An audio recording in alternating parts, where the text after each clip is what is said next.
Everyone, this is me Krishna and today I will teach you कि जो competency based model है वो क्या है और उसके बारे में हम पढ़ेंगे।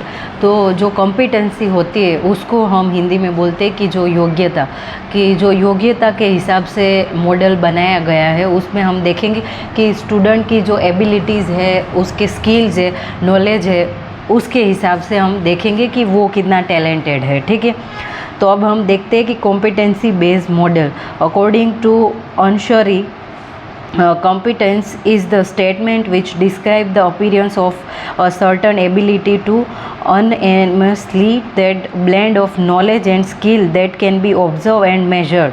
यानी कि जो बच्चे में स्किल्स एंड नॉलेज है उसको हम मेजर कर सके कि उसका कैसा नॉलेज है और उनके स्किल्स है वो क्या है, उसको हम मेजर करें, उसको कॉम्पिटेंस बोलते हैं। ठीक है, फिर एल्जिया ने बोला है कि that competency is about integration and applications of learned facts, skill and effective qualities needed to serve the patient and community and the profession.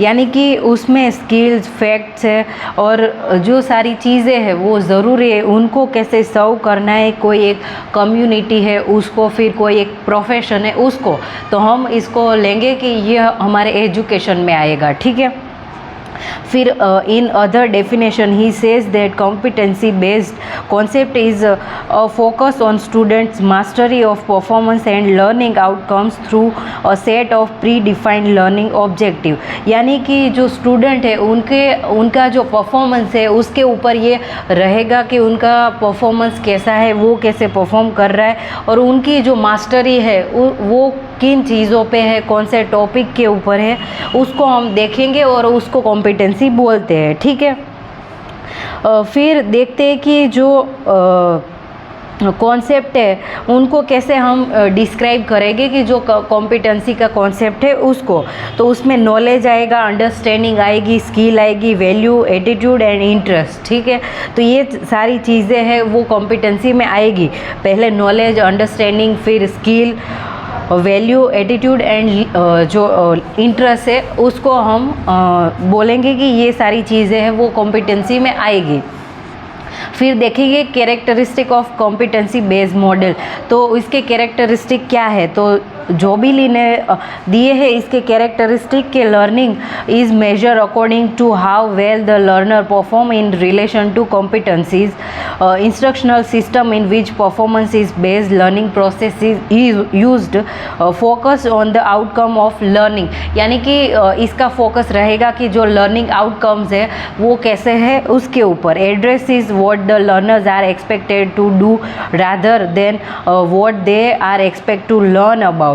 यानी कि हमें ये देखना है कि वो क्या सीखना चाहते हैं और हम क्या सिखाना चाहते हैं, उसके ऊपर हमें ज़्यादा फोकस नहीं देना है। ठीक है, allow the student to learn their own pace. यानी कि जो स्टूडेंट है उनको खुद के ऊपर छोड़ देना है कि उनको कैसे सीखना है, किस मेथड में सीखना है और उनको कौन से एंगल से समझ में आएगा, वो सारी चीज़ें हमें स्टूडेंट के ऊपर हमें छोड़ देनी है। ठीक है, फिर देखेंगे कि students progress by demonstrating competency which means they have to prove that they master the knowledge and skill required for particular course.